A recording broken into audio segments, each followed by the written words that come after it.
वाचू शकलो असतो पण खरंच दादा प्लीज सॉरी मला माफ कर. खरंच तुझी बायको तुला सोडून गेली. कसा फासयो तुझा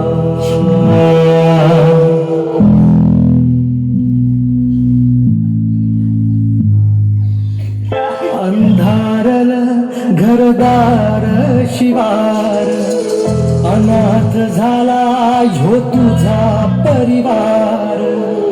नकळत काळ कोपला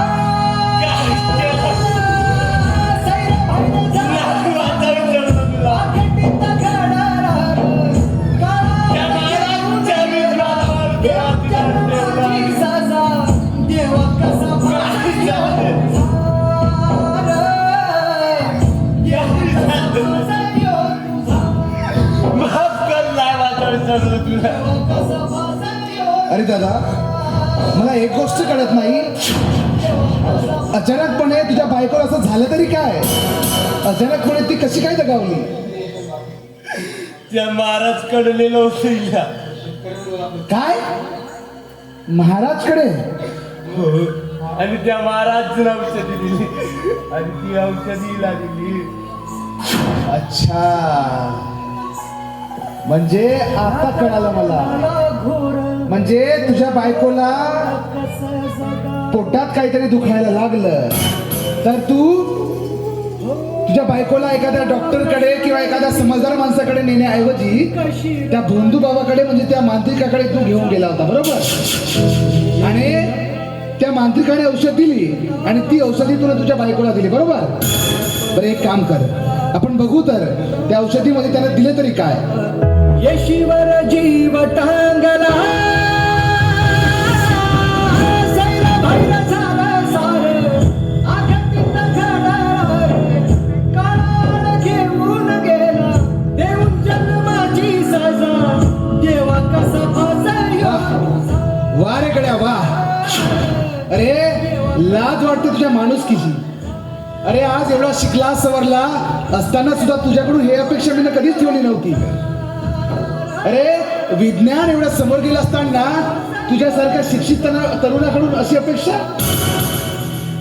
अरे दादा हे जे औषधी तू ना तुझ्या बायकोला दिली ना याच्यामध्ये त्या भोंदू बाबाने काय दिलं हे माहित तरी आहे तुला? कधी हे जाणून घेण्याचा प्रयत्न तरी केला का तू?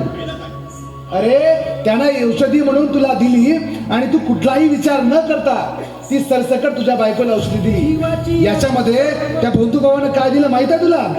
अरे याच्यामध्ये दिलं त्यानं राख आणि चुना, ज्याला आमच्या मेडिकल लँग्वेज मध्ये आम्ही कॅल्शियम कार्बोनेट म्हणतो.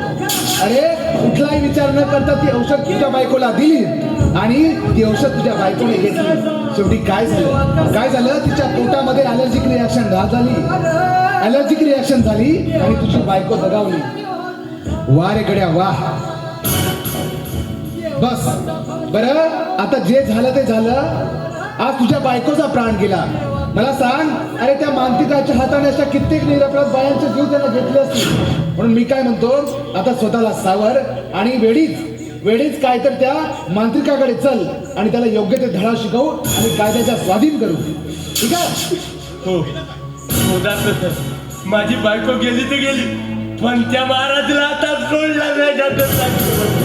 आता त्या महाराजला मी सोडणार नाही. काळाड घेऊन गेला देऊन जन्माची सजा देवा कसा फासयो तुझा देवा कसा फासयो तुझा.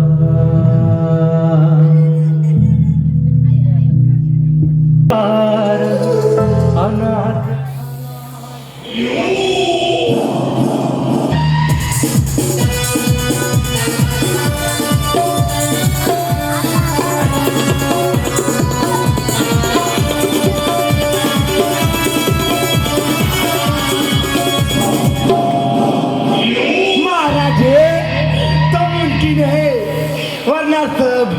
नामुमकिन है म्हणून म्हणतो यहा यहा यहा महाराजांकडे यहा आणि आपली समस्या दूर करा.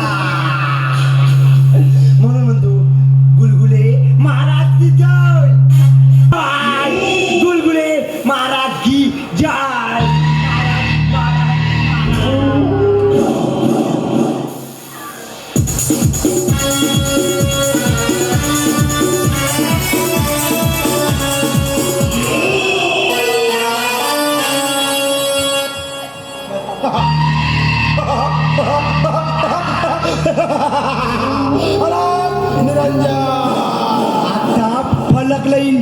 बाबाचं नाव घेतो दादगा बाबा म्हणजे तो मांगे गुरु तो खाएंगे चेले मांगे गुरु तो खाएंगे चेले आणि नाही कमावलं गुरुनं तर तो काही उपाशी मेले लक्षात ठेव चल्या या गावामध्ये येऊन आपल्याला जवळपास 2 महिने झाली आणि 2 महिन्यापेक्षा जास्त एखाद्या गावात राहणं हे काही आपल्यासाठी बरं नाही हो महाराज कदाचित आपल्याबद्दल